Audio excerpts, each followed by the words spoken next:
कभी कभी जिंदगी में ऐसा वक्त भी आता है जिसे लगता है कि सब कुछ गलत हो रहा है। ऐसा लगता है जैसे समय हमारे खिलाफ चल रहा हो, हर चीज हमारे साथ उल्टी हो रही हो, हर बात हमारे साथ गलत हो रही हो। लगता है सारी मुसीबतें हमारे पीछे पड़ गई हो। ऐसा क्यों होता है? जब इंसान के जीवन में कोई दुख की घड़ी आती है, कोई कठिन समय आता है या बुरा वक्त आता है, तो सारी परेशानियां एक साथ आके क्यों खड़ी हो जाती है? ऐसे समय में इंसान को लगता है कि कोई साथ देने वाला नहीं है। इंसान खुद को अकेला महसूस करता है, खुद को हारा हुआ और कमजोर महसूस करता है और अपनी हिम्मत ही हार के बैठ जाता है। एक बार एक गुरुजी अपने शिष्यों के साथ नदी किनारे नहाने के लिए आए। बहती नदिया के आगे गुरुजी एक वृक्ष के नीचे आके बैठ गए। सभी शिष्य भी वहीं बैठ गए। काफी देर तक गुरुजी वहीं बैठे रहे। सुबह से दिन हो गया। फिर आखिर में एक शिष्य ने गुरुजी से प्रश्न किया कि गुरुजी, हम तो यहाँ स्नान के लिए आए थे, सुबह से दिन हो चला है, आखिर हम कब स्नान करेंगे? तो गुरुजी ने कहा कि जब इस नदी की लहरें शांत हो जाएंगी, जब ये नदी ठहर जाएगी, तब हम इसमें स्नान करेंगे। तो शिष्यों ने कहा कि गुरुजी, नदी कैसे ठहर सकती है? नदी तो ऐसे ही बहती रहेगी, हमें इसी नदी में स्नान करना पड़ेगा। फिर गुरुजी ने कहा कि ये नदी नहीं है, ये जिंदगी है। जिंदगी में भी ऐसे ही दुखों और सुखों की लहरें चलती रहती हैं। पर यदि हम दुखों से हार के बैठ जाएंगे कि जब ये दुख खत्म होंगे, जब ये बुरा वक्त खत्म होगा, तब हम कुछ करेंगे, तो ऐसी स्थिति में हम जिंदगी में कुछ कर ही नहीं पाएंगे, क्योंकि ये जिंदगी का दस्तूर है। और इन्हीं दुख की घड़ियों में, इन्हीं असफलताओं की घड़ियों में हमें आगे बढ़ना है। हमें जिंदगी में कभी भी हार नहीं माननी चाहिए।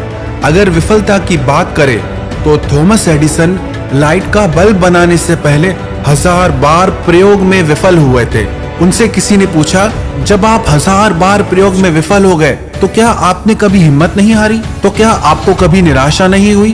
तो थॉमस एडिसन ने कहा कि नहीं, मैंने उन 1000 असफल प्रयोगों से भी कुछ सीखा कि इन 1000 तरीकों से बिजली नहीं बनाई जा सकती। अल्बर्ट आइंस्टाइन, जो 4 साल की उम्र तक कुछ बोल नहीं पाता था और 7 साल की उम्र तक निरक्षर था, लोग उसको दिमागी रूप से कमजोर मानते थे, लेकिन अपनी थियोरी और सिद्धांतों के बल पर वो दुनिया का सबसे बड़ा साइंटिस्ट बना। हम भी जिंदगी में बहुत कुछ बड़ा कर सकते हैं, पर हम अपनी असफलताओं से हार जाते हैं, दुखों से डर जाते हैं, इसलिए हम चलना ही छोड़ देते हैं। चाहे जिंदगी में कितना भी कठिन वक्त आए, पर वो कुछ न कुछ सिखा के जरूर जाता है। मेरे अच्छे वक्त ने दुनिया को बताया कि मैं कैसा हूँ, और मेरे बुरे वक्त ने मुझे बताया कि दुनिया कैसी है। अगर जिंदगी में बुरा वक्त ना आए तो हम अपनों में पराये और परायों में अपनों को कभी ढूंढ ही नहीं सकते। तो कितना भी कठिन समय आए, घबराना मत, सब्र करो, बुरे वक्त का भी एक दिन बुरा वक्त आता है। तो दुखों से कभी घबराओ मत। दुख भी एक गुरु की तरह हमारी जिंदगी में आता है और हमें बहुत कुछ सिखा के चला जाता है। मैं शुक्रगुजार हूँ उन तमाम लोगों का जिन्होंने मेरे बुरे वक्त में मेरा साथ छोड़ दिया, क्योंकि उनकी वजह से ही मुझे पता चला कि मुसीबतों से मैं अकेला ही निपट सकता हूँ। और जिस इंसान ने बुरा वक्त देखा है, कठिन समय देखा है, जो संघर्षों से गुजरा है, वो इंसान दूसरे के दर्द को भी समझ पाता है, दूसरे की तकलीफों को भी समझ पाता है। तो कैसा भी वक्त आए, जिंदगी में कभी हिम्मत मत हारना। हर परिस्थिति में आप आगे बढ़ते रहो, क्योंकि जिंदगी आगे बढ़ने का नाम है, रुकने का नहीं।